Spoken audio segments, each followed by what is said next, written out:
इस कहानी की शुरुआत होती है और हम देखते हैं कि कुछ लोग एक आदमी यूजिन को कॉल करके ब्लैकमेल कर रहे थे। वो सभी एक आइलैंड पर होते हैं और काफी खुश भी दिख रहे थे। वो सब कह रहे होते हैं कि अब यूजिन को पता चलेगा कि इस कंट्री पर असल में किसका राज है। पर तभी वहाँ पर काफी सारे पंछी उड़ने लगते हैं और मौसम भी बदलने लगता है। ये देखकर सभी काफी हैरान थे और वो किसी को भी समझ नहीं आ रहा था कि यहाँ क्या हो रहा है। तभी यूजिन अपनी पावर्स की मदद से बैठे बैठे ही उन सभी लोगों को मार देता है। फिर यूजिन अपने असिस्टेंट से बताता है कि अब टाइम आ चुका है और यहाँ से सीन शिफ्ट होता है और हम हमारे कहानी के हीरो जिन को देखते हैं जो कि अब सो रहा होता है। लेकिन तभी जिन देखता है कि वो स्कूल के लिए काफी लेट हो चुका है। ये देखकर वो जल्दी से स्कूल जाने के लिए चले जाता है। स्कूल जाते हुए जिन बहुत खुश भी दिख रहा होता है। फिर हमें पता चलता है कि अभी हाई स्कूल में स्टूडेंट के बीच मार्शल आर्ट टूर्नामेंट हो रहा है जिसका नाम the God of high school है। सभी स्टूडेंट और आम लोग भी टूर्नामेंट को देखने के लिए काफी एक्साइटेड दिख रहे थे और वही जिन अभी साइकिल से एरिना में जा रहा होता है। पर जिन काफी थक चुका था।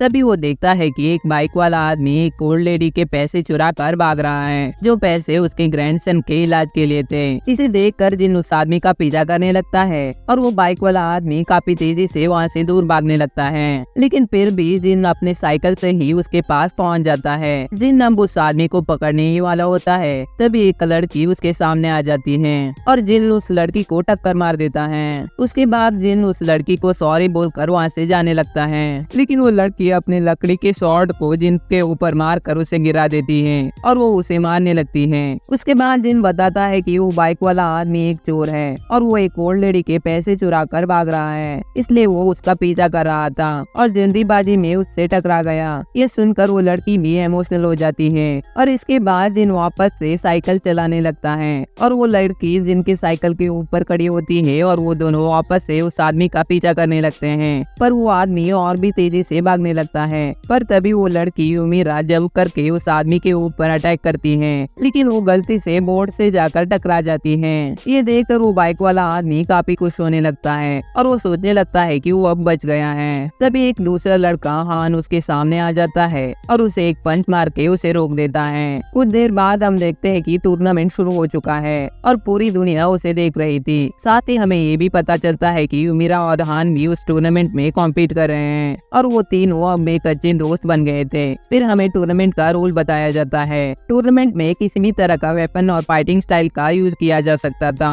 साथ ही अपने ओपोनेंट को सिर्फ नॉकआउट करके ही कंपटीशन जीता जा सकता था।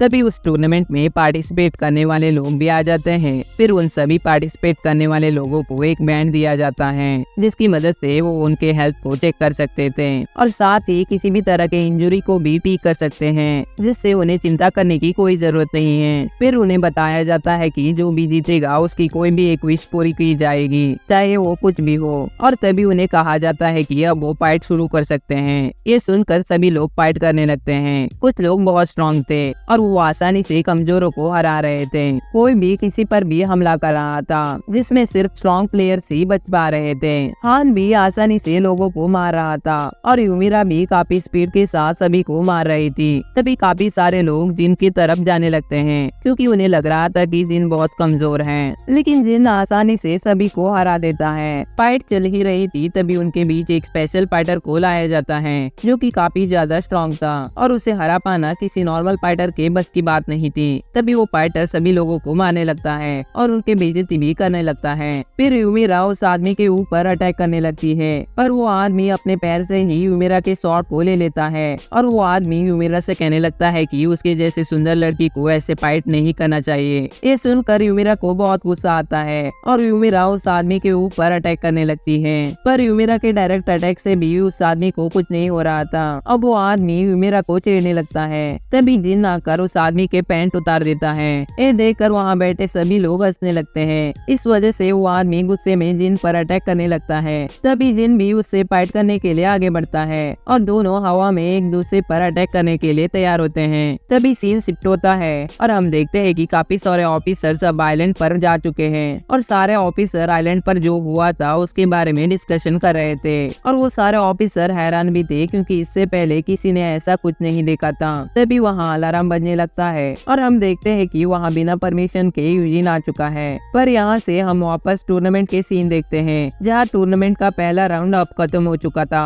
और वहाँ काफी सारे लोग घायल भी हो चुके थे। इसके बाद यूमिरा घर जा रही होती है और उसके साथ जिन और हान भी जा रहे थे। तभी जिन यूमिरा से कहने लगता है कि वो काफी ज्यादा स्ट्रॉन्ग है, क्योंकि जब जिन ने फाइटर से लड़ने जा रहा था तभी यूमिरा बीच में आ गई थी और अपना स्वॉर्ड वापस लेने के लिए जिन का गर्दन तोड़ दी थी। जिस पर यूमिरा बताती है कि अगर जिन ने उसका चश्मा नहीं तोड़ा होता तो वो आदमी उससे स्वॉर्ड भी नहीं छीन पाता। पर हान याद करता है कि कैसे जिनके गर्दन के हड्डी टूटने के बाद भी टूर्नामेंट के लोगों ने उसे कितने आसानी से हील कर दिया था। उसके बाद जिन यूमिरा से पूछता है कि क्या वो इस टूर्नामेंट को जीतना चाहती है और वो खुद ये बताता है कि वो सभी स्ट्रॉन्ग प्लेयर से लड़ना चाहता है। फिर जिन हान से पूछता है कि क्या वो जीतना चाहता है, जिस पर हान थोड़ा सोचता है और बताता है कि उसे सिर्फ पैसे चाहिए। फिर यूमिरा बताती है कि वो अपने फैमिली के स्वॉर्ड डोजो को वापस लेना चाहती है, इसलिए वो फाइट कर रहे हैं। तभी जिन यूमिरा के स्वॉर्ड देखने लगता है, पर यूमिरा अपने स्वॉर्ड को वापस छीनने लगती है और इस चीना झपटी में वो स्वॉर्ड पानी में जाकर गिर जाता है। अब जिन कह ही रहा था कि वो स्वॉर्ड वापस ला देगा, लेकिन तभी यूमिरा उसे चाटा मारती है और चले जाने के लिए कहती है। कुछ देर बाद हम देखते हैं कि यूमिरा पानी में स्वॉर्ड ढूंढ रही थी। तभी यूमिरा याद करती है कि उसकी फादर ने उस स्वॉर्ड को उसे दी थी और यूमिरा के फादर ने यूमिरा से कहा था कि ये उसकी जिम्मेदारी है कि उनकी मूनलाइट स्वॉर्ड स्टाइल को खत्म ना होने दे। और तभी से यूमिरा बहुत ट्रेनिंग करने लगी थी ताकि वो अपने पापा की बात को रख सके। और तभी जिन भी वहाँ आ जाता है और यूमिरा की मदद करने लगता है। यूमिरा जिन को चाटा मारने के लिए उससे माफी मांगती है और यूमिरा बताती है कि वो स्वॉर्ड उसके लिए सिर्फ एक स्वॉर्ड नहीं है, वो उसके मरे हुए फादर की आखिरी निशानी है। तभी हान भी वहाँ पर आकर काफी बड़ी लाइट की मदद से रोशनी करता है। उसे देखकर वो दोनों भी बहुत खुश हो जाते हैं। नेक्स्ट डे सभी लोग टूर्नामेंट के राउंड 2 के लिए आने लगते हैं और सभी फाइटर किसी न किसी तरह से तैयार हो रहे थे, पर वही जिन वहाँ पर सो रहा होता है। और तभी एक फाइटर जिन के पास आता है और उसे कहता है कि वो उसे काफी बुरी तरह से पीटने वाला है। और तभी एक दूसरा फाइटर गोंडो कहता है कि वो अब फाइटिंग एरिना में नहीं है, इसलिए उन्हें ऐसे बात नहीं करना चाहिए। गोंडो के बात सुनकर वो आदमी गुस्सा होकर उसे लात मारने ही वाला होता है। तभी जिन गोंडो को बचा लेता है। उनकी बात आगे बढ़े इससे पहले ही मैच शुरू हो जाती है, जिसमें सबसे पहले यूमिरा का मैच आता है, जिसमें वो काफी आसानी से जीत जाती है। ऐसे ही दूसरा मैच जिन का आता है और वो भी बड़ी आसानी से जीत जाता है। कुछ देर बाद हान का भी मैच आता है और वो सिर्फ अपने एक पंच से ही अपने ओपोनेंट को हरा देता है। और दूसरी तरफ गोंडो जिनके पास आता है और उसे टैंक्स कहता है। जिन गोंडो से कहता है कि वो आदमी भी बहुत स्ट्रॉन्ग है, इसलिए उसे संभल कर रहना चाहिए, क्योंकि गोंडो के मैच उसी से है जिसने गोंडो को कुछ देर पहले लात मारने की कोशिश किया था। जिस पर गोंडो कहता है कि वो मैच को जीत कर रहेगा, क्योंकि वो अपने इतनी मेहनत को बेकार नहीं जाने देगा और साथ ही वो किसी ऐसे इंसान के साथ बिल्कुल नहीं हार सकता है जो दूसरों को रेस्पेक्ट ना करता हो। फिर जिन और वो आदमी फाइटिंग के लिए रिंग में आते हैं, जहाँ पर उन्हें बताया जाता है कि अगर वो रिंग से 20 सेकंड तक बाहर रहे या नॉकआउट हो गए तो उन्हें हारा हुआ घोषित कर दिया जाएगा। तभी मैच शुरू होता है और गोंडो अटैक करने लगता है और वो अपने ओपोनेंट पर लगातार काफी सारे पंच मारता है और एक काफी स्ट्रॉन्ग पंच से उस आदमी को रिंग से बाहर भेज देता है। हालांकि वो आदमी काफी आसानी से वापस रिंग में आ जाता है और वो अपना एक हाथ निकाल लेता है और गोंडो से फाइट करने लगता है। कुछ ही देर में सिर्फ एक हाथ से ही वो आदमी काफी आसानी से गोंडो को काफी बुरी तरह से पीट रहा था। ये देखकर ऑडियंस भी थोड़े गुस्से में आ जाती है, क्योंकि वो आदमी गोंडे को काफी बुरी तरह से मार रहा था और वो आदमी गोंडो को बुरी तरह से बेइज्जत भी कर रहा था। ऑडियंस को देखकर भी वो आदमी रुकता नहीं है और लगातार गोंडो को मारता रहता है। फिर वो गोंडो से उससे माफी मांगने और उसकी जान बख्श देने की भीख मांगने के लिए कहता है, लेकिन उतना पिटने के बाद भी गोंडो माफी मांगने से मना कर देता है, क्योंकि उसने ऐसा कुछ किया ही नहीं था कि उसे माफी मांगना पड़े। उससे वो आदमी काफी गुस्से में आता है और वो अपने दोनों हाथ खोल लेता है और वो गोंडो से कहता है कि वो पहले उससे हाथ तोड़ेगा और फिर उसके दोनों पैरों को भी तोड़ देगा।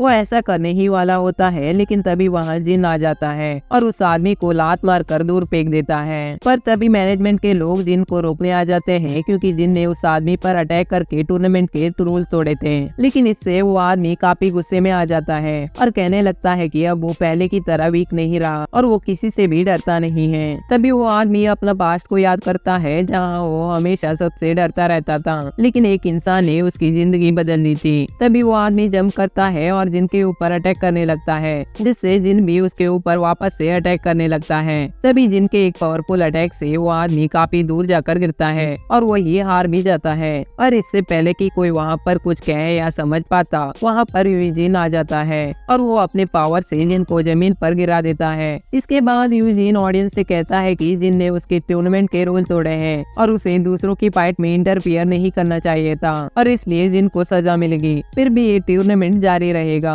ये सुनकर सभी काफी खुश थे। फिर वहाँ पर 2 लोग आकर जिन को ले जाने लगते हैं। हालांकि सभी लोग जिन की तारीफ ही कर रहे थे और वो कह रहे थे कि वो काफी ज्यादा स्ट्रॉन्ग है और उसने उस आदमी को मारकर काफी अच्छा काम किया है। साथ ही जिनके दोस्त भी उसकी तारीफ कर रहे थे। तभी ये सीन शिफ्ट होता है और हम एक एसोसिएशन को देखते हैं जहाँ काफी सारे लोग इकट्ठा हुए थे। उन सबका लीडर सभी से कह रहा था कि अब सबको दिखाने का टाइम आ चुका है। इसके बाद हम टूर्नामेंट के मेंबर्स को देखते हैं। वो यूजिन को बता रहे थे कि गोंडो का हालत काफी ज्यादा खराब है, इसलिए उसे डिस्क्वालीफाई कर दिया गया है और वो फाइटर फिजिकली रूप से तो ठीक है लेकिन वो बहुत ज्यादा डरा हुआ है और पागलों की तरह बर्ताव कर रहा है। फिर वो सभी जिन के बारे में बात करने लगते हैं। वो कहते हैं कि जिन ने टूर्नामेंट का रूल तोड़ा है इसलिए उसे टूर्नामेंट से निकाल देना चाहिए। पर तभी यूजिन जिन के ग्रैंडफादर के नाम देखता है और सोचने लगता है कि जिन तो वही बंदा है जिसे वो ढूंढ रहा था। इसी के साथ ये पार्ट यही खत्म होती है। दूसरे पार्ट में जल्दी ही अपलोड कर दूंगा, तो इस वीडियो को जरूर लाइक कीजिए।